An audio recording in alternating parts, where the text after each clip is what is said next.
Olá, queridos, a paz do Senhor Jesus. Está iniciando mais um programa, o seu programa Fonte de Fé, aqui na Rede Brasil de Comunicação, e queremos louvar a Deus por sua vida. E em nome do nosso pastor presidente, em nome de toda a Rede Brasil de Comunicação, agradecer pela sua participação, pela sua audiência, você que sempre tem acompanhado a programação edificante da Igreja Evangélica Assembleia de Deus aqui em Pernambuco, presidida pelo nosso querido pastor presidente, pastor Ailton José Alves. E para nós é um prazer, uma alegria imensa poder contar com a sua interação junto aqui à programação da Rede Brasil.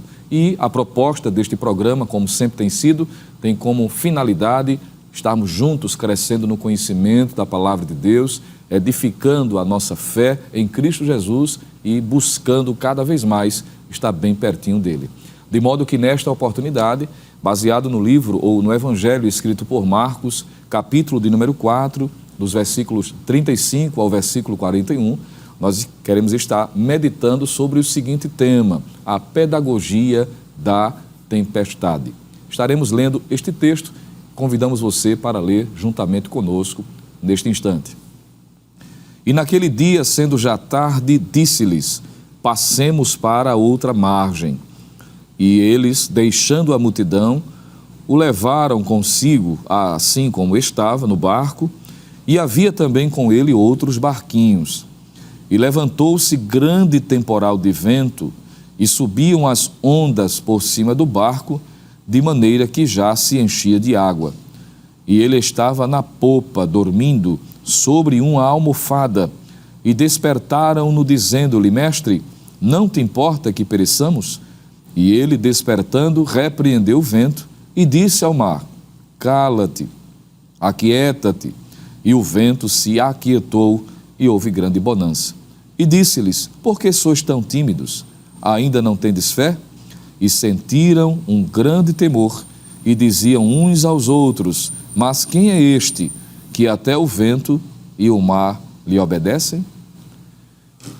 Texto sagrado que de todos nós é bastante conhecido, onde nós encontramos o relato de um dos grandes episódios que marcaram a trajetória, o ministério terreno da pessoa bendita do nosso Senhor e Salvador Jesus Cristo.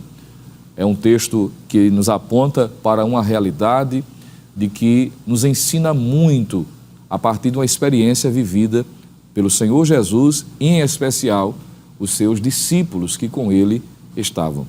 Observe que esta passagem, ela tem o seu relato paralelo tanto no Evangelho escrito por Mateus, como também no Evangelho escrito por Lucas, o que são chamados, respectivamente, de Evangelhos sinóticos, que tratam da mesma realidade, do mesmo episódio, do mesmo acontecimento. E quando nós analisamos o capítulo de número 4, nós vamos perceber, de um modo geral, pelo menos duas formas principais pelas quais o Senhor Jesus ensina os seus discípulos. Com os olhos atentos a este capítulo de número 4, se você voltar aos versículos 33 e versículo de número 34, você vai perceber a seguinte informação sendo destacada pelo evangelista Marcos. Capítulo 4, versículo 33 e 34, nós encontramos as seguintes expressões: E com muitas parábolas tais, lhes dirigia a palavra, segundo o que podiam compreender.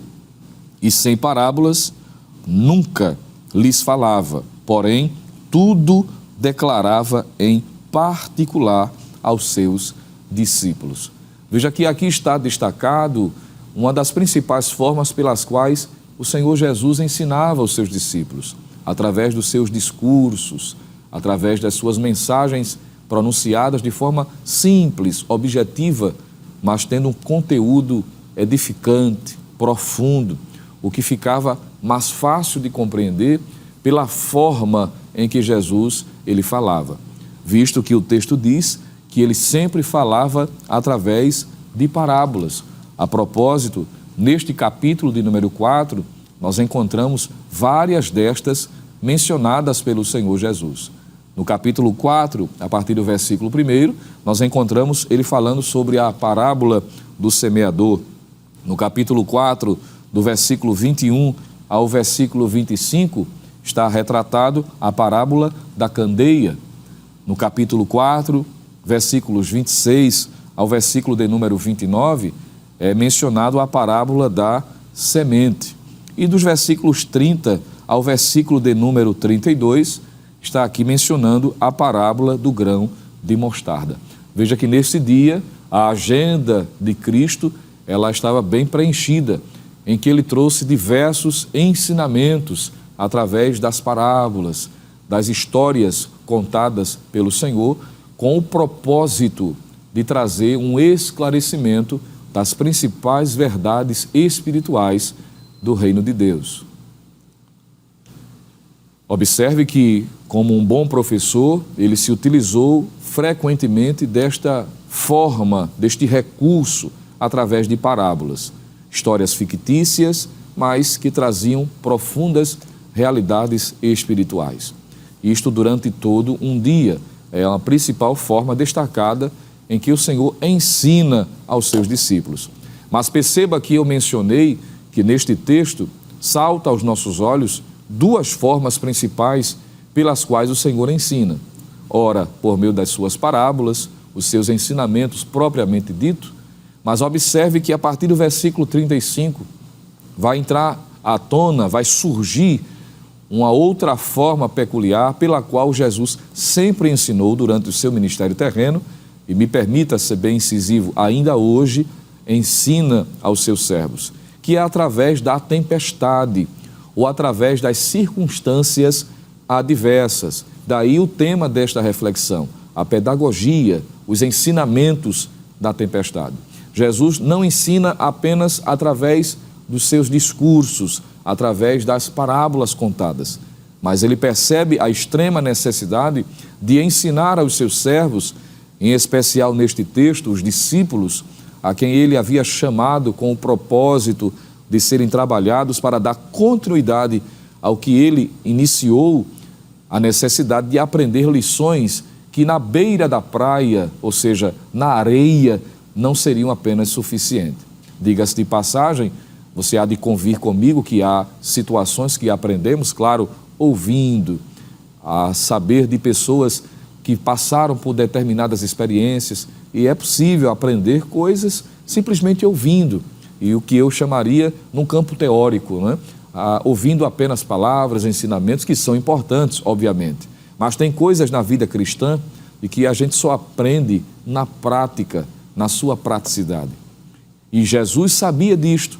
Parte do seu dia ele ensinou as palavras, e agora no fim da tarde ele vai colocar os discípulos, ou permitir que os discípulos estejam em uma circunstância para que aprendam na prática o que ele havia mencionado anteriormente. Afinal de contas, nós só aprendemos a lutar lutando, só aprendemos a nadar nadando. Tem coisas que não tem como nós aprendermos sentado numa cadeira, simplesmente ouvindo palavras. É necessário a praticidade, o que foi necessário os discípulos enfrentarem através da tempestade.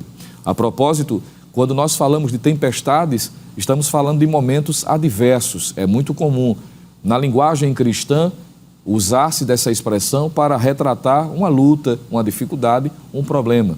Quando encontramos alguém na rua ou na igreja, quando nós perguntamos como a pessoa está passando, como está? É comum aqui e acolá você escutar dos cristãos dizendo assim: estou bem, mas estou passando uma tempestade. Isso significa dizer que ele está dizendo que está enfrentando uma luta, ele está enfrentando uma adversidade.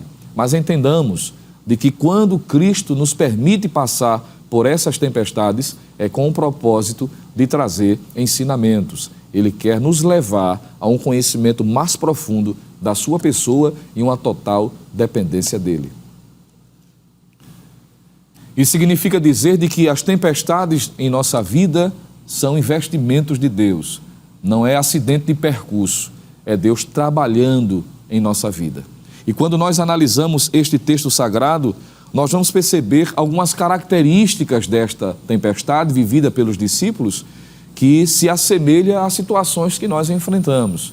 Se você voltar os olhos, por exemplo, ao versículo de número 37, o versículo começa dizendo: e levantou-se grande temporal de vento. Veja que, da forma como a expressão é colocada, dá a entender de uma situação súbita que aconteceu sem uma preparação prévia. E significa dizer que, muito provavelmente, os discípulos não imaginavam que surgiria uma tempestade naquele momento. Embora que dentro da realidade climática do Mar da Galileia, ou Lago de Genezaré, era muito comum essas tempestades surgirem independente do horário, independente do momento. Mesmo sem indícios de nuvens escuras, a propósito, a tempestade aqui não era chuva caindo, era um temporal de vento, e isso poderia acontecer a qualquer instante. Observe, portanto, que uma das características desta tempestade é que ela ocorre sem a gente esperar. Ela é súbita, ela de repente acontece. São situações que nós não imaginávamos, mas Deus permite acontecer. De repente, quem estava bem de saúde adoece, é uma tempestade. De repente, alguém que estava estabilizado no emprego, de repente chega a informação do aviso prévio de que a pessoa estará sendo cortada do hall de trabalhadores de uma empresa. É de repente alguém que está no seu veículo e se envolve num acidente. Ora, são situações que ocorrem que a gente não tem como prever, que não tem como a gente imaginar. De repente se levanta uma grande tempestade. Isso é comum. É possível que eu esteja falando para alguém nesse momento, você que está interagindo, você que está acompanhando a programação, o seu programa Fonte de Fé, e esteja se identificando, talvez uma situação que não fazia parte da sua agenda, do seu cronograma de vida, da sua aspiração pessoal, e de repente se levantou um grande temporal. Perceba que essa tempestade, ela é súbita, ela pode acontecer a qualquer instante. É uma situação que a gente não previa e de repente surge. Segundo, observe que essa tempestade, ela provoca pavor, ela leva a uma preocupação a ponto de os discípulos estarem correndo risco, pois o texto paralelo de Lucas diz que a água, ao invadir a embarcação, varria aquele ambiente. Significa dizer que eles estavam sofrendo risco de morte. Imagine o pavor que estava no coração daqueles discípulos. Era uma situação aflitiva, em que eles perderam o controle da situação. E olha que eu estou falando, o texto está retratando de homens que, na sua maioria, eram pescadores. Eram homens que haviam transitado com muita facilidade, de forma exaustiva, de um lado ao outro daquele mar. Mas, mesmo enfrentando esta circunstância, o texto diz que eles estavam correndo o risco de naufragar. Ou seja, mesmo tendo toda a perícia marítima como pescadores, isso não os impediu de enfrentar essa situação. Porque tem coisas que fogem do nosso controle. Mesmo alguém tendo influência, mesmo alguém tendo capacidade, mas há tempestades na vida que não há possibilidade de administrar. Você lembra de Daniel, lá no capítulo de número 6 do seu livro, quando a Bíblia diz que mesmo sendo fiel a Deus, a sua fidelidade demonstrada em perseverar, em orar, contrariando um decreto real que havia estabelecido, ele é lançado na cova para ser devorado pelos leões. E a Bíblia nos diz que o rei de Babilônia, tendo toda a simpatia por Daniel, lutou com todos os recursos possíveis para impedi-lo de passar pela circunstância ou permanecer ali naquela situação, mas não teve como. Não bastasse isto, o texto diz que além de ser jogado dentro da cova, foi colocado uma pedra por cima, fechando todas as possibilidades de Daniel fugir daquela circunstância. São situações que Deus nos permite entender que os nossos recursos, que a nossa competência são insuficientes para mostrar a nossa total dependência dele. É aquela circunstância que talvez você esteja vivenciando ou já enfrentou, ou talvez esta palavra é preventiva, lhe fazendo entender como deve reagir se passar por ela ou ao passar por esta situação. É entender de que nós dependemos totalmente do Senhor. É aquela circunstância em que o médico diz assim, só Deus. É aquela circunstância em que alguém lhe diz, só Deus pode fazer um milagre. E é exatamente dentro deste cenário que os discípulos também se encontram, vivenciando algo que fugiu do seu controle. Eles não têm condições de resolver pela sua própria competência. Quando seguimos lendo o texto sagrado, vamos perceber que não bastasse essa circunstância que foge ao controle dos discípulos, eles estão também enfrentando uma luta para conciliar todo este cenário com a atitude de obediência deles. Porque você há de lembrar e de concordar comigo que os discípulos não entraram naquela embarcação pela sua própria vontade, ou seja, eles seguiram a travessia daquele mar por uma agenda de Cristo.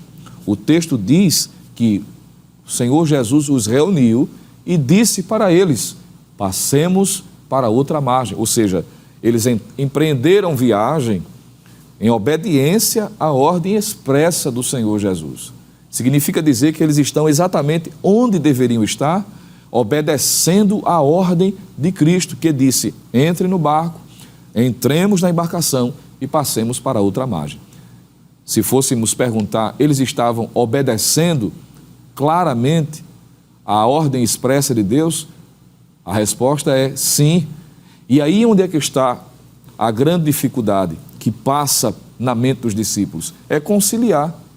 Está obedecendo e está enfrentando esta circunstância. Ora, quando nós olhamos para o livro de Jonas, por exemplo, é mais fácil aceitar, inclusive Jonas aceita, de que ele está enfrentando a tempestade que fora enviada pelo Senhor exatamente por causa da sua desobediência. Então, é mais fácil entender, olhar para o livro de Jonas e dizer: está passando por isso, por desobediência. Mas quando nós olhamos para os discípulos, eles estão obedecendo e ainda assim enfrentando esta tempestade. Veja, havia uma tensão em conciliar.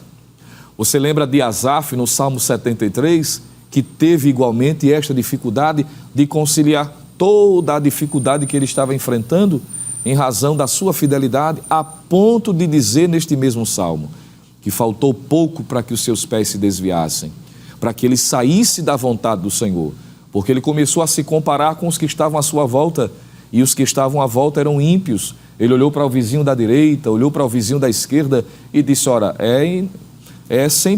sem noção, eu estou perdendo tempo, está lavando as minhas mãos na inocência, é perda de tempo, está servindo com fidelidade, eu estou enfrentando todas estas lutas, e os que não servem estão bem, vivem regaladamente, não sofrem aparentemente nenhum problema, e isso causou a inquietação no coração dele, a ponto, diz ele, de dizer mais de uma vez, de ter inveja dos ímpios, até que ele teve a sensibilidade aflorada de entrar no santuário, de entrar no templo do Senhor. E quando entrou no templo, Deus fez ele enxergar de que, apesar das dificuldades, ele tem ou tinha o que era mais importante, que sobrepõe a condição de saúde, a condição financeira, é a presença de Deus em sua vida. Mas houve uma dificuldade de conciliar a sua obediência e a dificuldade que está vivenciando. Não bastasse isso, o texto nos ensina de que os discípulos, a sua atenção aumenta ainda mais, porque quando eles olham para o Senhor Jesus, parece que Jesus está indisposto diante das dificuldades que eles estão vivenciando. Observem, pela expressão que nós encontramos no verso de número 38, primeiro, que Jesus estava na popa dormindo, ou seja, tranquilamente, as ondas invadindo a embarcação, os discípulos tentando, contornar a circunstância, e Jesus está dormindo em um sono profundo dentro do barco, em meio à tempestade. Quando os discípulos olham para esta atitude do mestre, vem a pergunta: mestre, não te importa que nós pereçamos? Veja que a pergunta dos discípulos nos faz perceber de que havia uma inquietação da parte deles, porque olhando para Jesus parecia que Jesus estava indisposto, não havia nenhum interesse, não estava havendo preocupação aparentemente de Jesus em relação ao perigo que eles estavam enfrentando.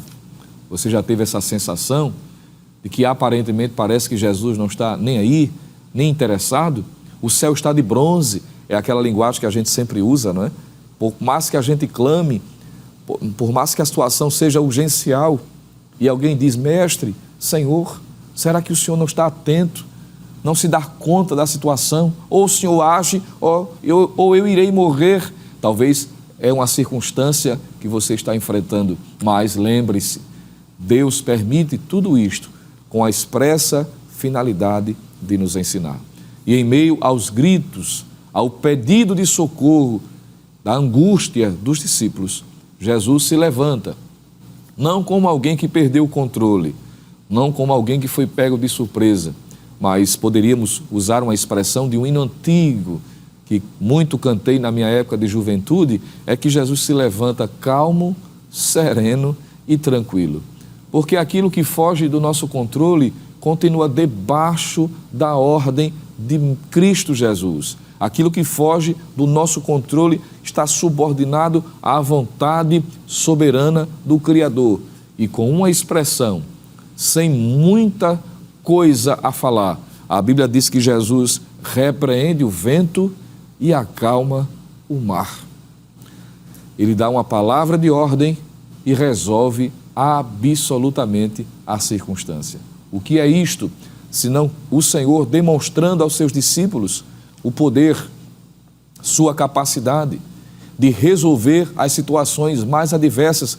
É Jesus ensinando aos discípulos: dependam de mim, aprendam de que vocês dependem expressamente da minha vontade. Com uma ordem, repreendeu o vento e acalmou o mar.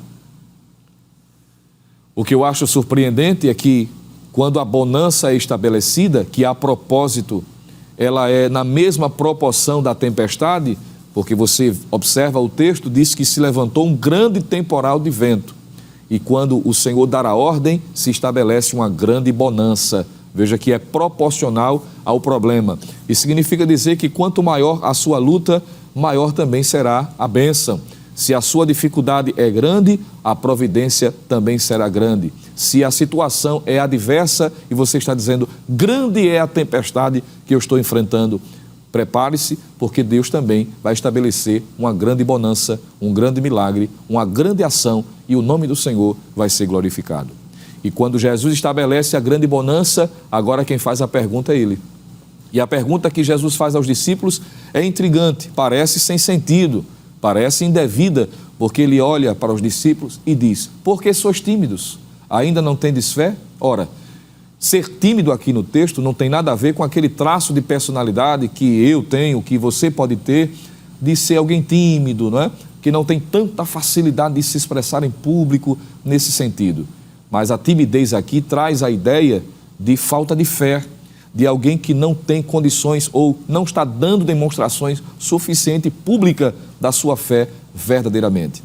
A circunstância havia abalado a confiança dos discípulos e Jesus está reivindicando exatamente isso. Mas será que Jesus não está sendo duro demais? Será que Jesus não está exigindo um comportamento de que os discípulos não conseguiriam atingir? Ora, não seria justificável ter medo em meio a uma tempestade que não se esperava, em meio a uma tempestade que não se pode controlar, em meio a uma tempestade, mesmo obedecendo, em meio a uma tempestade onde aparentemente Jesus está indiferente ao sofrimento dos seus servos? Parece que é difícil de conciliar, mas quando nós analisamos o texto, para finalizar, nós temos duas grandes razões pelas quais os discípulos, em meio à tempestade, deveriam ter fé, deveriam crer e não se levar pela circunstância. O que a tempestade provocou neles esta reflexão. Já que quando Jesus faz uma pergunta, nunca é porque ele não sabe a resposta, mas para provocar a quem é objeto da pergunta uma reflexão, um pensamento, um raciocínio.